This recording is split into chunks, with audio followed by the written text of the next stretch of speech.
Hello DC fans, welcome back to my channel Dastaan TV. इस video में हम लोग बात करेंगे एब्सोल्यूट सुपरमैन की स्टोरी लाइन के पार्ट 7 के बारे में। अगर आपने पिछले पार्ट्स नहीं देखे हैं तो चैनल की प्लेलिस्ट में जाकर आप पिछले पार्ट्स देख सकते हैं। तो चलिए पार्ट 7 की शुरुआत करते हैं। इस पार्ट की शुरुआत में हमको दिखाया जाता है नेवाडा डेजर्ट, जहाँ पे कुछ ओमेगा मैन, जो हम ऑलरेडी जानते हैं एक रेजिस्टेंस फोर्स है जो लेजरस स्कॉट्स के अगेंस्ट बैटल कर रही है। उन लोगों ने पीसमेकर के हेडक्वार्टर पे एक सरप्राइज धावा बोला है, अटैक बोला है। उनको ये खबर मिली है कि यहाँ पे कुछ इंपॉर्टेंट मशीनरी रखी है लेजरस स्कॉट्स की। वो लोग जब यहाँ आते हैं इस हेडक्वार्टर में तो यहाँ पे किसी भी तरीके की सिक्योरिटी नहीं होती है।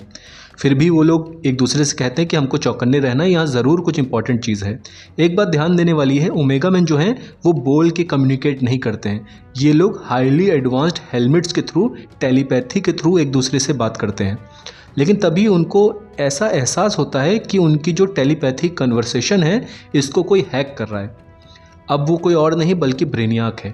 अब इससे पहले कि वो लोग रिएक्ट कर पाते, वन ऑफ ओमेगा मैन जो है वो दर्द से चीखने लग जाता है और उसकी जो स्किन है वो अपने आप जल के स्किन पूरी उसकी उतर जाती है उसकी बॉडी से, वो तड़पते तड़पते मर जाता है।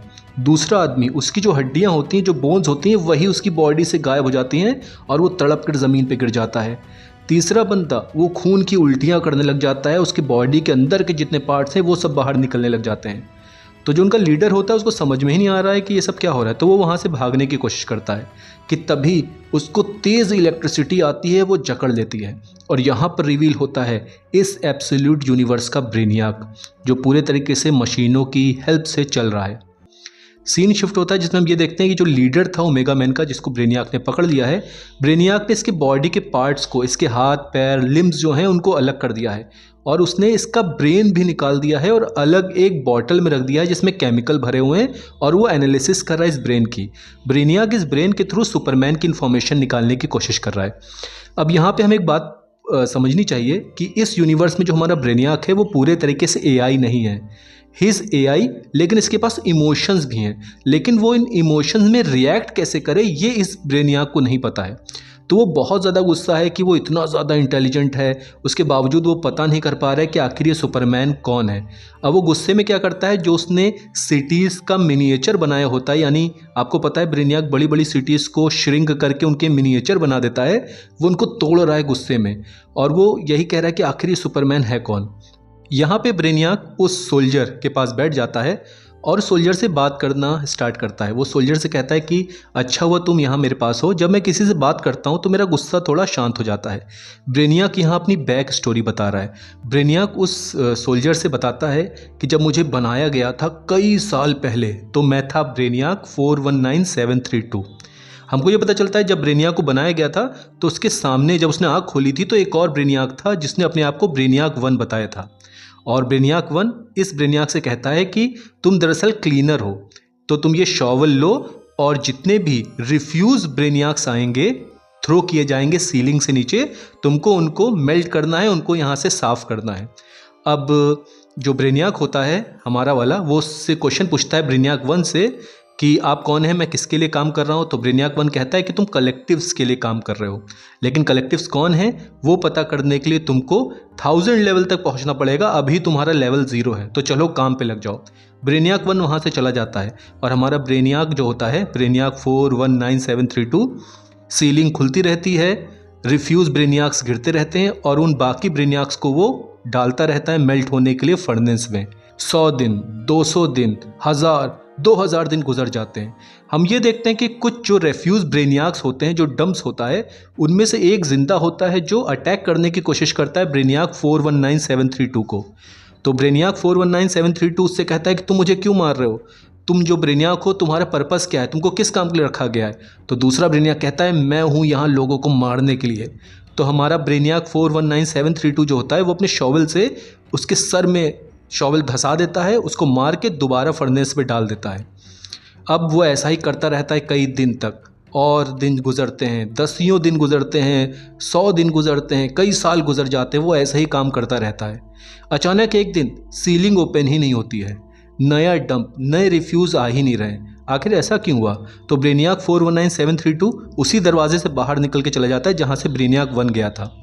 वो आवाज़ लगाता है, क्या यहाँ कोई है, क्या यहाँ कोई है। वो आसपास देखता है कई सारी सिटीज़ को श्रिंक करके रखा गया है, कई सारी ब्रेनियाक की इनएक्टिव बॉडीज़ वहाँ रखी हैं और सामने उसको ब्रेनियाक 1 दिखता है जो एक चेयर पे बैठा है, लेकिन वो मर चुका है। ब्रेनियाक 419732 इस मरे हुए ब्रेनियाक को देखता है, फिर विंडो के बाहर देखता है, उसको स्टार्स दिखते हैं और वो ज़ोर से हंसता है, कहता अब मैं हूँ ब्रेनियाक, अब मैं हूँ ब्रेनियाक नंबर 1 और अब मेरा कंट्रोल रहेगा इस शिप पे। सीन दोबारा शिफ्ट होता है मॉडर्न डे की तरफ, जहाँ ब्रेनियाक अभी भी अपनी स्टोरी उस इंजर्ड सोल्जर जिसका ब्रेन बाहर निकला हुआ है उसको सुना रहा है। वो ये कहता है कि मैं कभी कभी सोचता हूँ अगर मैं उस कमरे से बाहर ना निकला होता और मैं अपना शॉवल लेके वहीं इंतज़ार करता रहता, वहीं अनंत टाइम तक बैठा रहता तो क्या होता। ब्रेनियाक कहता अच्छा हुआ मैं बाहर आ गया, वरना जो मज़ा मुझे अब आ रहा है वो पहले नहीं आता। हम यहाँ देखते हैं कि हमारा जो ब्रेनियाक है वो कलेक्टिव्स की मीटिंग बुलाता है। कलेक्टिव्स दरअसल यूनिवर्स के डिफरेंट कोने में जो ब्रेनियाक्स हैं उनका दरअसल ग्रुप है। अब हमारा जो ब्रेनियाक है वो सुपरमैन से रिलेटेड इन्फॉर्मेशन शेयर करता है और बाकी ब्रेनियाक से पूछता है क्या किसी को मालूम है कि ये कौन है, इसका ओरिजिन कौन है सुपरमैन का, और ये कहाँ से आया, क्या किसी को इसके बारे में जानकारी है।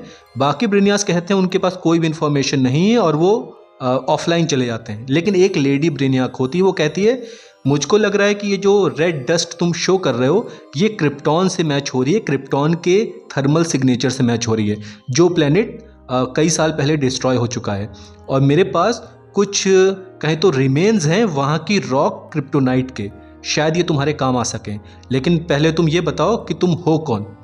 तो ब्रेनियाक कहता है कि पहले तुम वो इन्फॉर्मेशन भेजो। तो वो लेडी ब्रेनियाक इन्फॉर्मेशन भेज देती है क्रिप्टोनाइट की। फिर से वो लेडी ब्रेनियाक उससे पूछती है अब बताओ तुम हो कौन जिसने ये मीटिंग बुलाई है। तो तुरंत ही ब्रेनियाक सिग्नल को कट कर देता है और वो अपनी मशीनें काम पे लगा देता है क्रिप्टोनाइट को डिज़ाइन करने में। फाइनली वो क्रिप्टोनाइट को डिज़ाइन कर लेता है, यानी सुपरमैन की जो वीकनेस है वो ब्रेनियाक के हाथ लग चुकी है और ब्रेनियाक यहाँ पे हंस रहा है। यानी ये जो ब्रेनियाक है इस यूनिवर्स का, ये केवल एआई नहीं है, ये जोकर की तरह साइको भी है। दूसरी तरफ हम देखते हैं हमारा क्रिस्टोफर स्मिथ, वही पीस मेकर जिसने सिविलियंस के ऊपर गोली चलाई थी, उसको कई सारी मशीनें टॉर्चर कर रही हैं और कई सारी मशीनें उसकी बॉडी में जानबूझ के धंसाई जा रही हैं उसको बांध के, और क्रिस्टोफर स्मिथ दर्द से चीख रहा है। वो ब्रेनियाक से बेग करता है कि उसे बहुत तकलीफ़ हो रही है, इससे अच्छा है कि वो उसको मार दे। ब्रेनियाक कहता है कि नहीं, तुमने जो काम किया है उससे रास अल गुल बहुत खुश हैं, इसलिए हम तुमको एक वॉर आर्मर दे रहे हैं और तुम्हारा अगला टारगेट रहेगा कैंसस, जहां जाके तुम तबाही मचाओगे। और यहीं पे इस एपिसोड का एंड होता है। तो क्या आपको ये एपिसोड पसंद आया? आगे की स्टोरी पार्ट 8 में कवर होगी। Thank you.